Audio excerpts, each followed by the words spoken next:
Bismillahirrahmanirrahim. Assalamualaikum warahmatullahi wabarakatuh. Selamat pagi, Pak.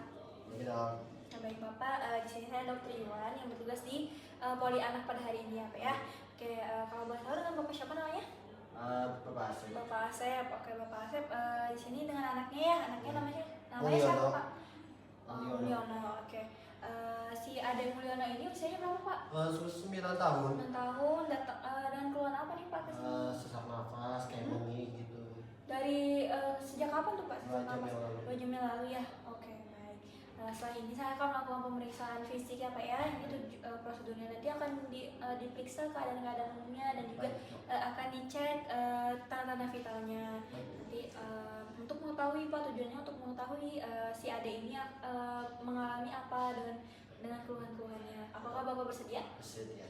Yang pertama kita akan mengecek dari penampilan dan gaya bicara. Kemudian kita akan cek dari cara berpakaian, kemudian intonasi, cara menjawab pertanyaan. Ade Mulyono ya namanya ya? Sudah. Iya, oke. Untuk terus kemudian cek interaktifnya, kemudian kenyamanan dan kontak mata kalau bicara. Apakah cek juga apakah di sini pasien terlihat menangis ataupun tidak. Kemudian cek pola pernapasan, apakah terdapat retraksi atau tidak. Kemudian cek sirkulasi dari sirkulasi, kemudian apakah terdapat kelainan warna kulit seperti pucat ataupun sianosis dan juga kemerahan. Selanjutnya adalah menentukan derajat penyakit, cek keadaan umum pasien, apakah tampak tidak sakit ataupun non illness, kemudian cek apakah sakit ringan dan juga tampak sakit sedang ataupun tampak sakit berat. Nah, di sini pasien terlihat sakit ringan. Selanjutnya adalah cek apakah terdapat dyspnea, kemudian edema generalisata, kemudian ada dehidrasi dan juga penurunan kesadaran serta kejang. Di sini pasien tidak terdapat gejala-gejala salah satu dari gejala tersebut. Kemudian selanjutnya adalah melakukan pengukuran tanda vital. Ini kita akan mengecek tekanan darah menggunakan sphygmomanometer dan juga stetoskop.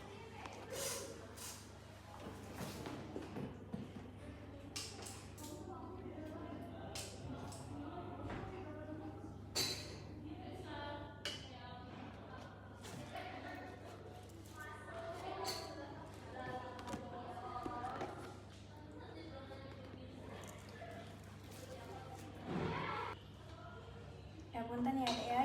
Sekarang kita akan melakukan pemeriksaan tekanan darah.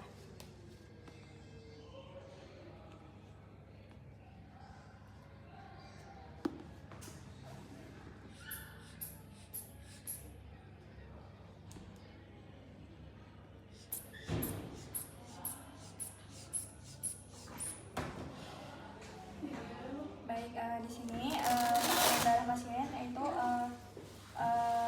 120/80. Kemudian setelah dicek tadi tanda-tanda vitalnya, ini didapatkan tekanan darah pasien tersebut adalah 120/8 mmHg. Kemudian selanjutnya kita akan melakukan perhitungan nadi.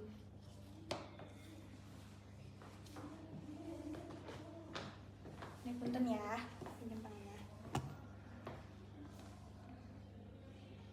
hitung nadi dalam 1 menit. Di sini didapatkan nadi pasien tersebut adalah 120 per menitnya, yang dimana menandakan nadi yang tersebut tidak normal. Kemudian adalah melakukan melihat pernapasan per menitnya. Ya, baik, di sini didapatkan jumlah pernapasan per menit dari pasien tersebut adalah 33 kali, yang dimana menunjukkan tachypnea. Kemudian adalah cek suhu. Jadi saya menggunakan termometer digital. Cek suhu pasien pada bagian aksila. Punten ya, Dek. Diamkan hingga termometer berbunyi. Baik, di sini suhunya adalah 36,8 derajat Celcius. Selanjutnya adalah cek kulit apakah terdapat ruam seperti kemerahan ataupun edema pada kulit pasien, yang dimana edema itu akan dicek apakah terdapat tender ataupun non-pitting. Kemudian cek bagian kepala, perhatikan tekstur rambut, dan juga cek apakah rambutnya mudah rontok ataupun tidak. Selanjutnya adalah cek kulit kepala, apakah terdapat squama bersisi pada kulit kepalanya.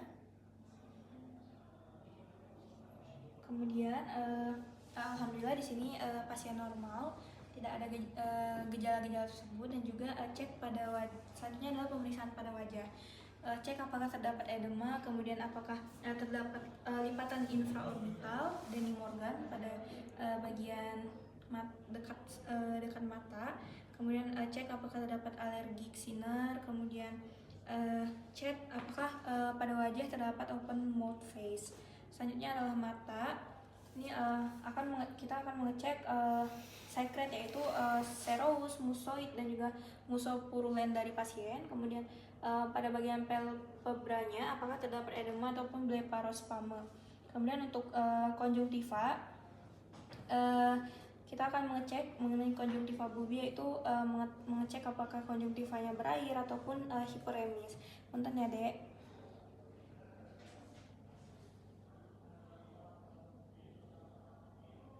Oke.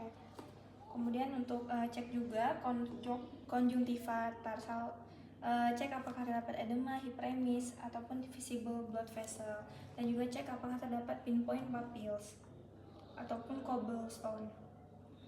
Selanjutnya untuk hidung, kita akan mengecek, yaitu apakah hidung pasien tersebut terdapat serous, mucoid, ataupun mucopurulen, sniffing, dan juga nasal crease. Ataupun cek hidung pasien apakah terdapat nares anterior yang membesar.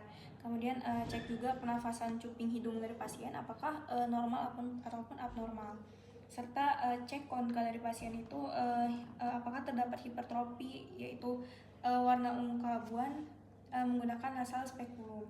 Kemudian untuk inspeksi mulut itu menggunakan untuk mengecek apakah pada bibir terdapat edema ataupun perubahan warna yang menunjuk warna menjadi cyanosis dan juga kemerahan.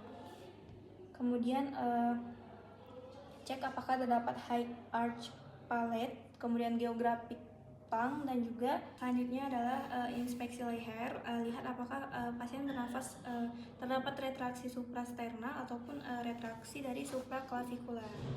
Nah, di sini pasien positif terdapat retraksi suprasternal.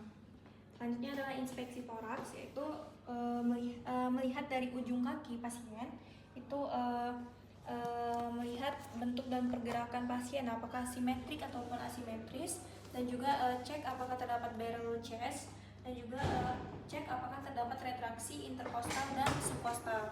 Selanjutnya adalah melakukan pemeriksaan pada lung, itu menggunakan auskultasi dengan stetoskop. Selanjutnya kita akan melakukan pemeriksaan paru-paru, yaitu dengan mengecek apakah pada pasien terdapat suara pernapasan yang vesikular, kemudian apakah terdapat suara-suara abnormal seperti wheezing ataupun stridor. Dan juga cek apakah denyut jantung pasien itu reguler ataupun irregular. Selanjutnya adalah pemeriksaan abdomen.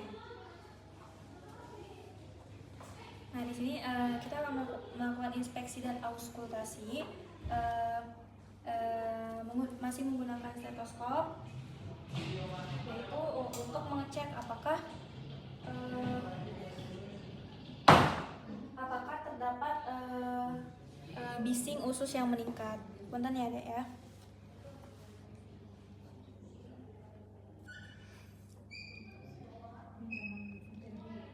Cek apakah terdapat bising usus yang meningkat. Dan juga selanjutnya adalah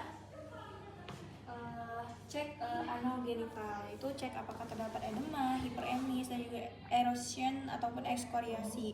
Kemudian untuk ekstremitas cek pada palmar dan plantar, yaitu pada punten ya Dek, pada telapak tangan dan juga telapak kaki. Apakah telapak tangan terlihat terasa dingin ataupun terlihat pucat? Oke, selanjutnya adalah cek capillary CRT ataupun capillary refill time, yaitu dengan menekan ujung jari pasien dan cek apakah waktunya kurang dari 2 detik ataupun lebih dari 2 detik. Nah, di sini alhamdulillah CRT dari pasien tersebut normal. Baik, alhamdulillahirobbilalamin, pemeriksaan fisik pada untuk mengecek kelainan alergi maupun imunologi pada pasien sudah selesai. Selanjutnya saya akan melakukan pemeriksaan laboratorium ataupun pemeriksaan penunjang kepada pasien. Baik, sekian edem dari saya. Wassalamualaikum warahmatullahi wabarakatuh.